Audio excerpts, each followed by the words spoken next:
Assalamualaikum warahmatullahi wabarakatuh. Om Swastiastu, Namo Buddhaya, salam kebajikan bagi kita semua. Yang terhormat Bapak Agung Wicaksono dan Bapak Adianto Maxilimianus Gai, selaku dosen pengampu mata kuliah pengantar proses perencanaan, dan teman-teman yang saya sayangi, di sini kami akan mempresentasikan hasil studio kami dengan judul Identifikasi Potensi dan Masalah Kelurahan Cemoro Kandang, Kecamatan Kedung Gandang, Kota Malang. Sebelumnya, persilahkan saya memperkenalkan anggota kelompok saya.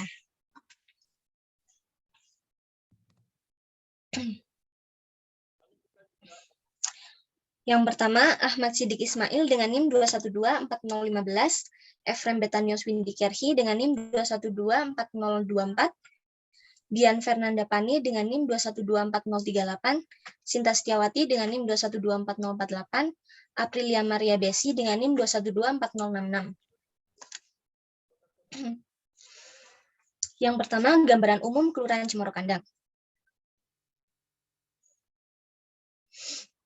Kelurahan Cemoro Kandang merupakan kelurahan yang terletak di Kecamatan Kedung Gandang, Kota Malang. Kelurahan ini terdiri dari 11 RW dan 61 RT, dan secara administratif, Kelurahan Cemoro Kandang dikelilingi oleh kelurahan lainnya yang ada di Kota Malang.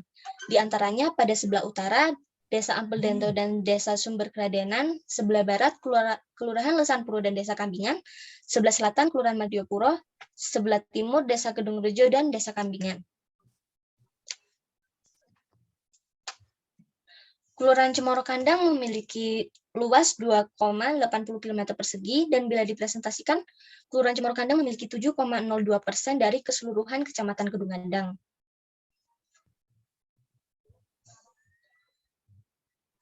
Berikut merupakan peta batas administrasi Kelurahan Cemoro Kandang. Dan berikut merupakan struktur organisasi Kelurahan Cemoro Kandang dengan Bapak Lurah atas nama Atmat Rituan, Sekretaris Lurah Dadik Purwanto, Kasih Pemerintahan, Ketertiban dan Ketentraman Zainul Arifin, Kasih Pemberdayaan Masyarakat dan Pembangunan Kartining Sirianti, Kasih Kesejahteraan Masyarakat, dan Kasih Pelayanan Umum. Kondisi fisik dasar Kelurahan Cemoro Kandang. Yang pertama, ketinggian lahan. Berdasarkan hasil analisa ARGIS, didapatkan bahwa ketinggian lahan Kelurahan Cemoro Kandang berada pada 100-500 dan 500-1000. Kemiringan lerengnya itu masuk dalam kategori subsatuan perbukitan landau, subsatuan medan bergelombang, dan subsatuan daratan. Jenis batuannya terdiri atas 2 jenis, yaitu batu Malang dan endapan Gunung Api Buring. Jenis tanah yang ada di Kelurahan Cemoro Kandang adalah tanah non-kal. Klimatologi Kelurahan Cemoro Kandang memiliki kondisi curah hujan sebesar 1.750 sampai 2.000 dan 2.000 sampai 2.250. Kebencanaannya itu, dalam hal kebencanaan, Kelurahan Cemoro Kandang adalah kelurahan yang jarang akan bencana alam. Hidrologinya itu meliputi sungai, sumur, PDAM, HIPAM, dan mata air. Adapun satu das yaitu das Amprong. Jadi, kondisi pola ruang Kelurahan Cemoro Kandang.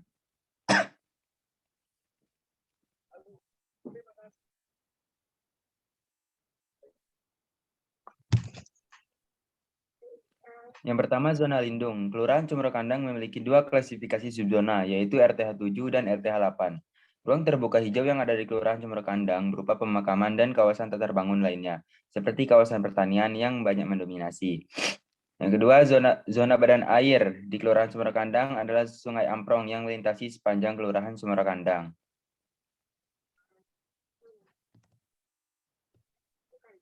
Yang kedua, ada zona budidaya. Dibagi menjadi beberapa subzona. Yang pertama, zona perkebunan rakyat. Kelurahan Cemoro Kandang terdapat beberapa perkebunan rakyat dengan hasil kebun seperti singkong, pisang, dan jagung. Yang kedua, zona pertanian. Kelurahan Cemoro Kandang didominasi oleh persawahan dengan hasil padi. Yang ketiga, zona pembangkit listrik. Sumber listrik yang digunakan di Kelurahan Cemoro Kandang bersumber dari PLN dengan jenis gardu trafo, jaringan distribusi primer atau STM, dan jaringan distribusi sekunder atau STR. Selanjutnya ada zona perumahan. Fasilitas perumahan yang ada di Kelurahan Cemoro Kandang terdiri dari bangunan permanen dan bangunan non permanen, dan kondisi bangunan yang baik, sedang, dan buruk.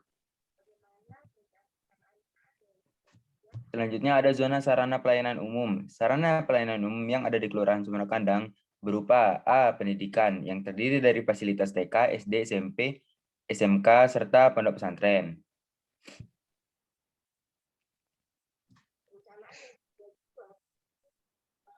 B. Kesehatan. Fasilitas kesehatan yang ada di Kelurahan Cemorokandang berupa 1 pos kesehatan kelurahan dan 2 pos yandu serta bidan praktek. C. Peribadatan. Dari hasil observasi yang dilakukan di Kelurahan Cemorokandang ditemukan 17 masjid, 10 musola, 5 langgar, dan 1 gereja. D. Rekreasi atau olahraga. Fasilitas olahraga yang ada di Kelurahan Cemorokandang yaitu berupa 1 lapangan basket. Selanjutnya, zona ruang terbuka non-hijau. Zona ruang terbuka non-hijau yang ada di Kelurahan Cemorokandang berupa lahan parkir. Selanjutnya, zona perkantoran. Ruang perkantoran yang ada di Kelurahan Cemorokandang berupa kantor Kelurahan Cemorokandang.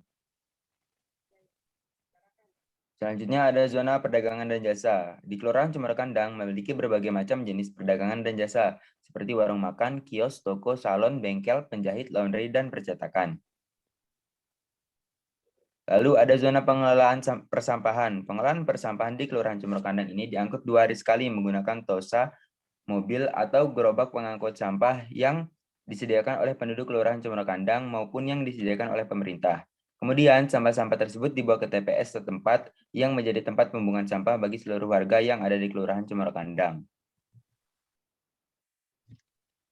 Selanjutnya ada zona pertahanan dan keamanan. Di Kelurahan Cemorokandang, Bidang Pertahanan dan Keamanan dipegang oleh Babim Kamtimnas atau Bayangkara Pembina Keamanan dan Ketertiban Masyarakat, serta Babinsa atau Bintara Pembina Desa. Masyarakat pun ikut berpartisipasi dalam pertahanan dan keamanan, salah satunya dengan adanya Poskamling. Berikut adalah peta pola ruang Kelurahan Cemorokandang. Selanjutnya, kondisi utilitas Kelurahan Cemorokandang. Yang pertama, jaringan transportasi. Jaringan transportasi di Kelurahan Cemorokandang terdiri dari jalan tol, jalan primer, jalan sekunder, dan jalan tersier. Ada juga drainase terbuka dan drainase tertutup. Selanjutnya ada jaringan energi. Sumber energi yang ada di Kelurahan Cemorokandang berasal dari PLN yang berfungsi sebagai penerangan, sumber energi, serta untuk keperluan aktivitas lainnya, baik untuk keperluan rumah tangga maupun kebutuhan perekonomian. Selanjutnya jaringan telekomunikasi. Jaringan telekomunikasi di Kelurahan Cemorokandang dilengkapi oleh 2 tower BTS dan tiang telepon yang tersebar di Kelurahan Cemorokandang. Selanjutnya ada jaringan sumber daya air. Dalam penggunaan sumber daya air di Kelurahan Cemorokandang, penggunaannya campuran, yakni ada yang menggunakan PDAM, HIPAM, dan juga ada yang menggunakan sumur. Selanjutnya jaringan pengolahan air limbah. Di Kelurahan Cemorokandang, masyarakat umumnya menggunakan sapi tank pribadi untuk pembuangan limbah rumah tangga. Namun, masih ada juga sebagian masyarakat yang membuangnya ke sungai. Selanjutnya ada jaringan persampahan. Kondisi persampahan di Kelurahan Cemorokandang terbilang baik karena terdapat 2 TPS yang menjadi titik pembuangan sampah Kelurahan Cemorokandang yang nantinya akan dibawa menuju ke TPA yang diangkut 2 kali dalam 1 minggu. Di setiap rumah warga juga terdapat tempat sampah dan ada petugas yang bertugas untuk mengambil sampah-sampah tersebut. Sampah itu diambil 2 hari 1 kali. Selanjutnya ada kondisi sosial demografi di Kelurahan Cemorokandang. Jumlah penduduknya itu pada tahun 2021 mencapai 12.372 jiwa dengan kepadatan penduduknya itu 4.418 orang per kilometer kuadrat. Selanjutnya ada kondisi kebudayaan Kelurahan Cemorokandang. Yang pertama ada sistem bahasanya. Bahasa yang digunakan oleh masyarakat setempat yaitu bahasa Indonesia dan bahasa Jawa, namun dominannya itu bahasa Jawa karena mayoritas yang tinggal di situ adalah masyarakat berasal dari Jawa. Yang kedua ada sistem pengetahuan. Masyarakat di Kelurahan Cemorokandang itu ada yang masih menggunakan cara nenek moyang seperti mengolah pertanian, peternakan, perkebunan, perikanan, dan hasil hutan.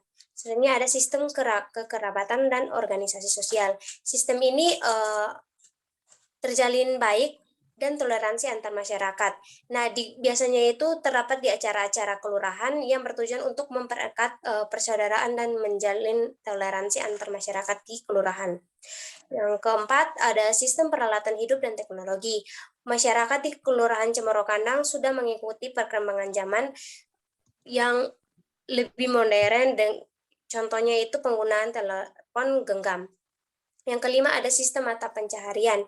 Itu di Kelurahan Cemorokandang dominannya adalah petani, karena Kelurahan Cemorokandang merupakan salah satu kelurahan yang kaya akan hasil pertanian berupa padi.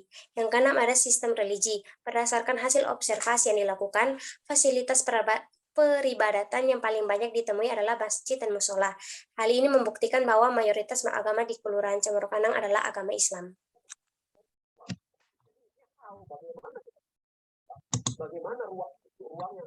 Selanjutnya, kondisi perekonomian Kelurahan Cemorokandang.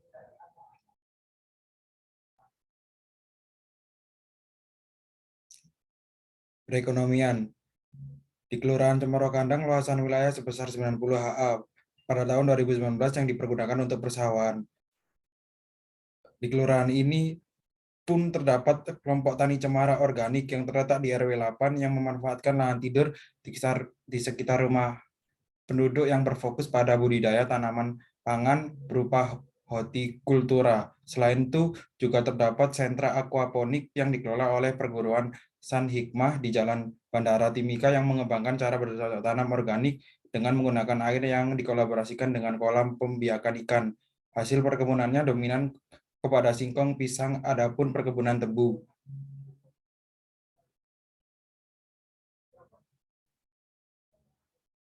Analisa SWOT.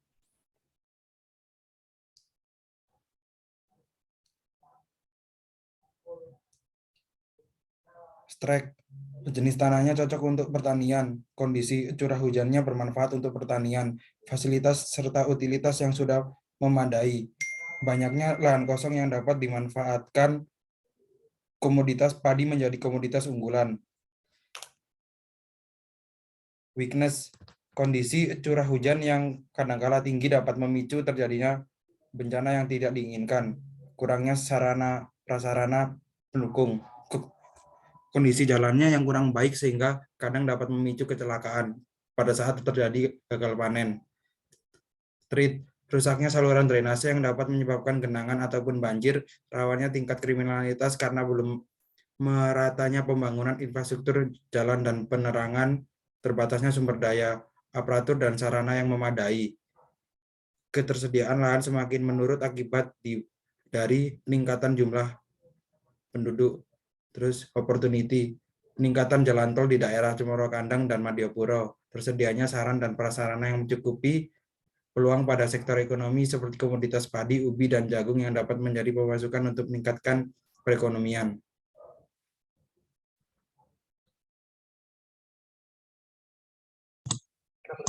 Yang berikutnya, strategi pengembangan.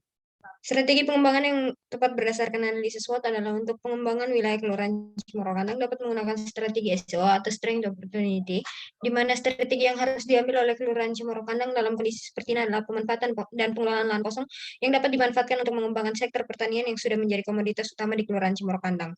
Banyaknya lahan kosong pula dapat dimanfaatkan untuk menciptakan sektor pariwisata agar Kelurahan Cemorokandang lebih dikenal. Kedua hal tersebut juga dapat berdampak baik untuk meningkatkan ekonomi masyarakat Kelurahan Cemorokandang. Berdasarkan hasil SWOT, dapat direkomendasikan yang pertama untuk pemerintahan, yaitu perlu dukungan perhatian dari pemerintah terkait pemanfaatan lahan kosong. Yang kedua, pemerintah melakukan sosialisasi dan kegiatan gotong royong dalam pembersihan dan perawatan drainase, sehingga drainase dapat berfungsi dengan baik. Yang kedua, ada untuk penduduk, di mana penduduk perlu melakukan inisiatif dalam melakukan pembersihan lingkungan dengan gotong royong dalam satu hari, sehingga perlu adanya kesadaran dari penduduk untuk meminimalisir terjadinya pencemaran lingkungan. Yang berikutnya ada drainase yang tersedia, perlu perawatan dan perhatian dari penduduk, sehingga drainase dapat berfungsi sebagai mestinya. Sekian dari kami, terima kasih.